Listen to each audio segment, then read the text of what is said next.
My Dill said my house was perfect for the baby I moved out. She didn't expect me to say, "Sweetheart, this house isn't yours, and never will be." What came next? Pure poetic justice. I was rinsing dishes when Delaney placed a mug beside me and said it calm, rehearsed like it was normal. "You should start packing. This house is perfect for the baby." I turned hands, still dripping the water, falling onto the tile. She was rubbing her belly like she owned the place. My place. Before I could speak, Rowan walked in, all casual and warm, like it was Sunday brunch. He leaned on the counter beside her and said, "The guest room's too small for a crib, Mom. Delaney needs the master. She'll be nursing." I just looked at him. My son. The same boy I used to carry in one arm while folding laundry with the other. "You've always said this house is too much for one person." Delaney continued, tone sweet as syrup. "It'll be better for everyone if you find a quieter place. We even toured a few rentals for you. Something manageable." She said it like a kindness. A gift. Like I should say thank you. I dried my hands, slowly folded the towel, and set it on the counter. My voice stayed even. "And where exactly do you plan to put me?" Rowan shrugged. "There's a unit on Grayfield. 1 bedroom, close to the bus line. The same bus line I spent 20 years commuting on so I could raise him in a real home." I didn't answer them. Not fully, just nodded and walked out to the porch like my body needed air. They thought I'd go quietly. They didn't know what I already knew. The closed laptop. They hadn't cleared the conversation I overheard last week when they thought I was in the garden. They didn't know I'd already seen the lease agreement with my name on it, half drafted on Rowan's desktop, ready to be printed. They didn't know about the copies I'd already made, or the call I'd made the day before to a friend who owed me a favor. No, I wouldn't argue. Not yet. I'd let them believe they'd won. Let 'em measure curtains and discuss baby names in my house. I wasn't going anywhere except to get ready. 9 years ago, I stood alone on this porch after the funeral. The house was quiet, half-rotted, and mine. My husband Barrett had found the listing on a whim. "It's got bones," he'd said, walking the creaking floors like he already belonged. We never got to finish it together. 6 months after we signed the deed, he was gone, but I stayed. The walls were warped, the paint peeled in long, sad strips. The porch sagged like a tired sigh. It wasn't much, not then, but I saw what it could be, and I made a promise. I whispered to the rafters, "I'll bring it back to life, Barrett. Just wait and see." Rowan was already living with Delaney by then. I didn't ask them to help, didn't want to. I needed this house to be mine, not a favor returned or a burden shared. So I learned. Books from the library. Videos online. I watched and rewound and watched again. And then I did it. I hauled out old linoleum and laid each tile by hand. Cut insulation until my fingers bled. The fireplace took me 3 weeks. Chipped mortar reset every stone 1 blister at a time. The crown molding. 4 months. I stained it in the garage 1 brushstroke at a time while the heater blew dust at my ankles. I grew into the house as it grew back around me. The kitchen where I learned to level cabinets is the same one Delaney now wants to repaint in muted beige. The bedroom I sanded, swept, and painted while crying into a cup of cold coffee. That's the one they called better for the baby. They didn't see the weight in the walls, the labor in the floors. They just saw square footage. I hadn't inherited a home. I had rebuilt a promise. And now Delaney wanted to plant her nursery as if that room were empty. As if my name wasn't soaked into the beams like sweat. I walked through the house again that night, touching every surface like memory. No, they couldn't just take it, but I needed more than rage. I needed a plan.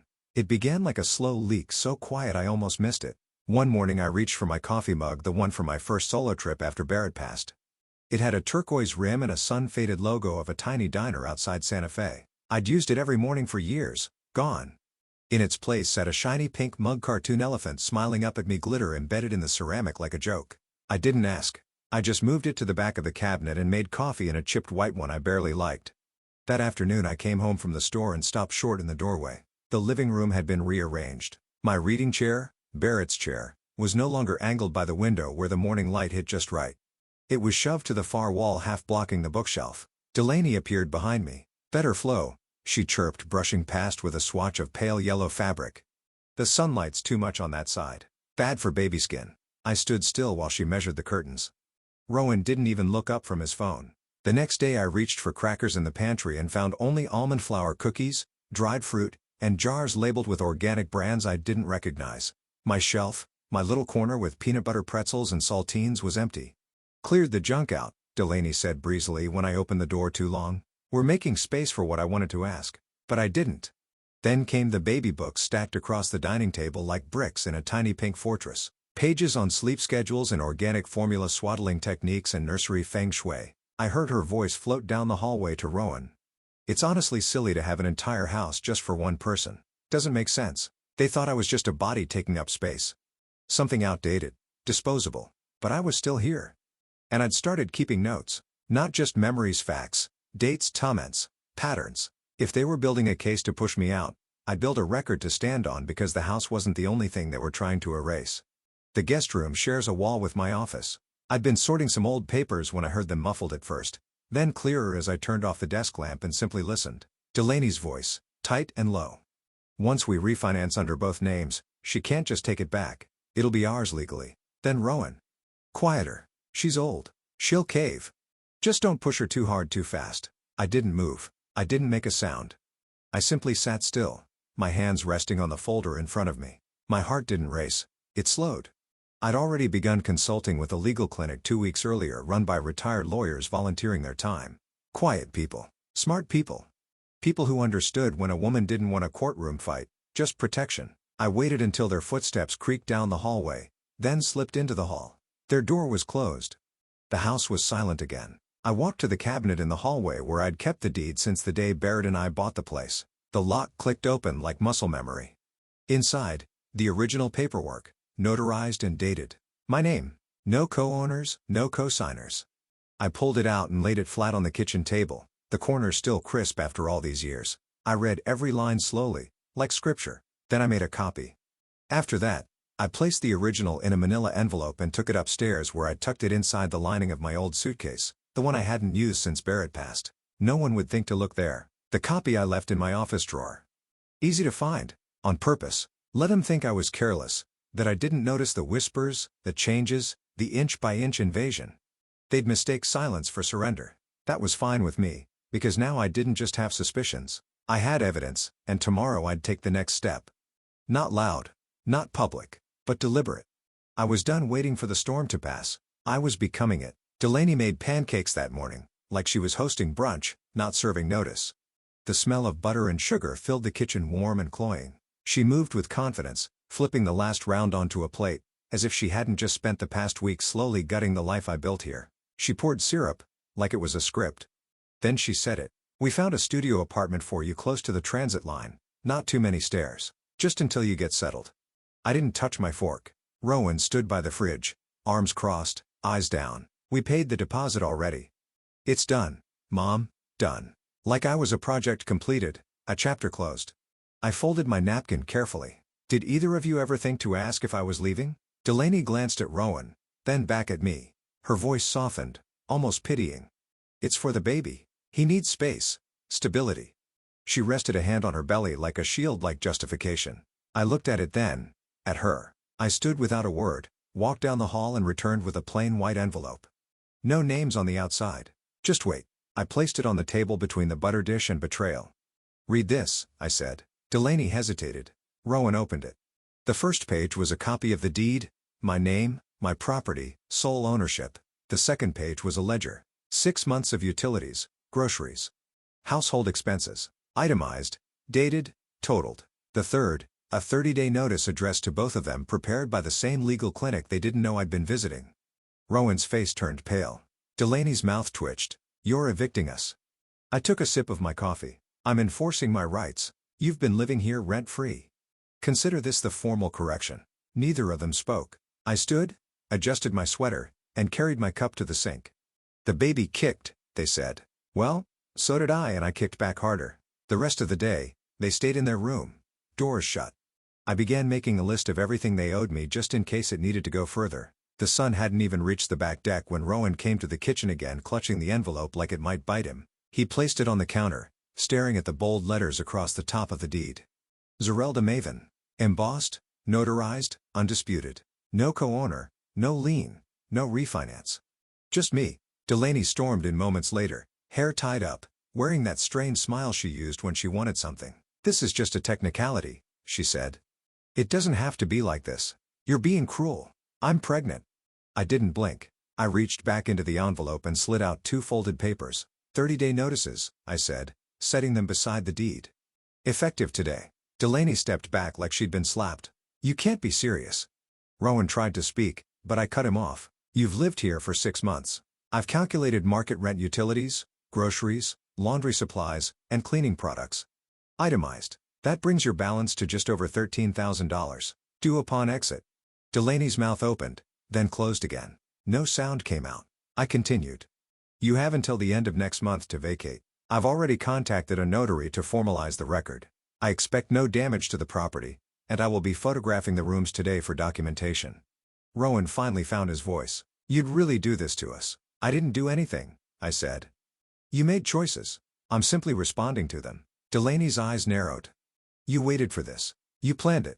I did, I said, because I had to. There was a long silence between us, long enough to feel like truth was settling into the cracks of the floor. Rowan looked at the papers like they were foreign, like they hadn't imagined this could ever touch them. Then Delaney whispered, We'll fight this. I nodded. You're free to try, but I'd suggest reading the law first. They left the kitchen. I stayed and poured myself another cup of coffee, the bitter kind. No sugar. Then I opened the drawer beside me, pulled out my notebook, and began writing the next steps. Page 1, titled Final Inventory Before Transition. The silence was their first weapon. Delaney stopped acknowledging me entirely. Doors slammed. Cabinets banged. Her heavy footsteps made sure I knew she was still queen of some imagined castle. Rowan, on the other hand, left notes.